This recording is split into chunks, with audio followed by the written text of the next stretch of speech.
Good day and welcome back to another DBZ Dokkan Battle video. In this video we're going to be taking a look at how you can do the Super Tech versus Extreme AGL Extreme Super Battle Road stage completely free to play. Now we are obviously moving on. I think we have one more Goku Fighting Legend Goku event that we need to complete. But we are moving on from the Fighting Legend Goku and we are going to be taking on the good old ESBR, or starting to, with only free-to-play teams. So it's a pretty simple procedure. Most times you want to just basically focus on taking on the content and obviously just clearing it as best you can. And in this case it's no different. Obviously, our big goal here is to complete the content completely free to play. However, with the free to play content, obviously I do use items, whereas with the non-free-to-play content we don't use items. So that's obviously just one big draw card, or one big difference between the two different runs. Although the free-to-play run focuses exclusively on using only units that you can get from events as drop rates, or can purchase from shops with free-to-play currency, things like battlefield currency, basically anything all players can earn at all times. That does not include World Tournament category characters, because World Tournament category units unfortunately are not necessarily free to play for me, because there's an element of being able to spend stones to place higher in the World Tournament, and the units are far too RNG in terms of drop. I personally don't enjoy or I don't classify them as free to play. So that is one limitation I have in terms of the free-to-play concept, although a lot of people will include those units. Now the team we're using is a Earthbred Fighters team, which is a pretty straightforward team, super duper simple, very easy to use, and in general it's just a very solid team from the most part. The Earthbred Fighters is a very solid team, and has a great leader in the form of Tech Goku, and we have a lot of great free-to-play options that fall under this sphere. So we'll start with the friend unit. The Earthbred Fighters Goku is a powerful comeback lead as well. He's also extra 30% for World Tournament characters. He's just solid, he has guards all attack for the first turn. He gains attack and defense of 10% with each attack received. Attacks effective against all types when facing only one enemy. High chance of nullifying all super attacks, high chance of guarding all attacks, launches an additional attack that has a great chance of becoming super attack for 4 turns when guard is activated, additional defense at 20% whenever guard is activated, etc, etc. We all know the drill. He's one of the top units in the game.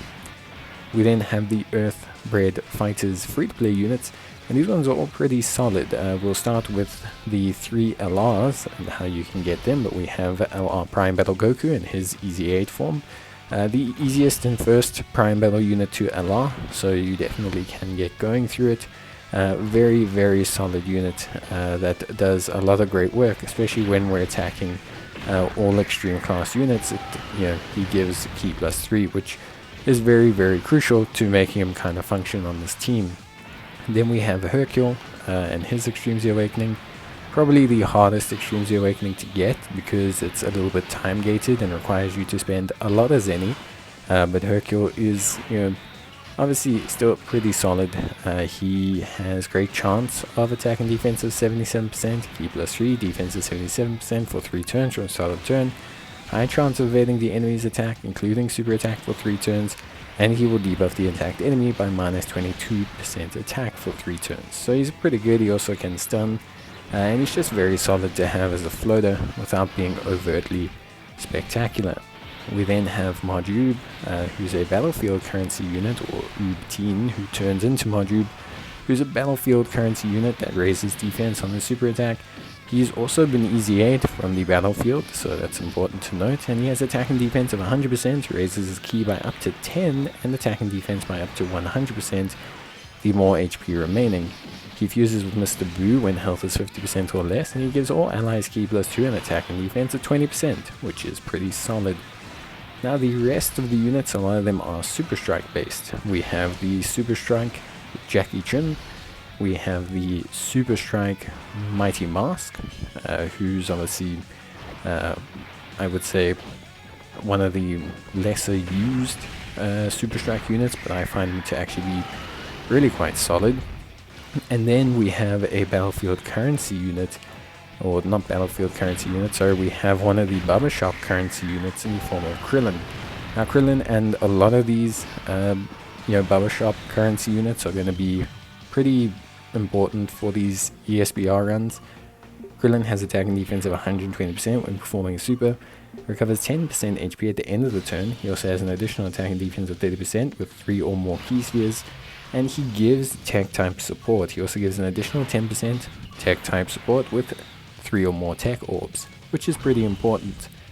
The Mighty Mask unit is also really solid with attack and defense of 100%, another 50% attack and defense when performing a super attack, an additional defense and medium chance of evading enemies' attack when facing only one enemy, and he has an additional attack of 50% and launches an additional attack as a medium chance of becoming a super attack when facing 2 or more enemies. So he's a good floating damage dealer for the most part. And then finally we have Tech Jackie Chun, a character that greatly raises attack and defense for one turn and causes supreme damage to the enemy while sealing super attack.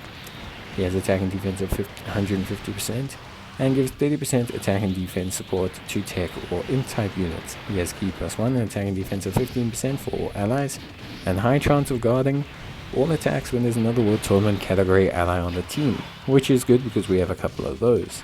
He also has an additional defense of 150% and guards all attacks when there's a Turtle School category ally attacking in the same turn, which we're fortunate enough Krillin will activate. And he has an additional attack of 30% up to 90% and chance of performing a critical hit 10% up to 30% with each attack performed. So overall it's a pretty solid lineup. In terms of the positioning of the units, I like to stick Krillin with Mr. Jackie Chun because that tends to give him pretty solid performance. They give each other good support, and Krillin triggers the Turtle School passive of Jackie Chun, which makes him pretty solid defensively. We then also have the Goku and Marju. I just like them as a combination due to Goku's good damage and Marju's sealing as well as healing and his debuffing. We're going to float the Hercule, the Tech a la Hercule, and we're going to float the Tech we're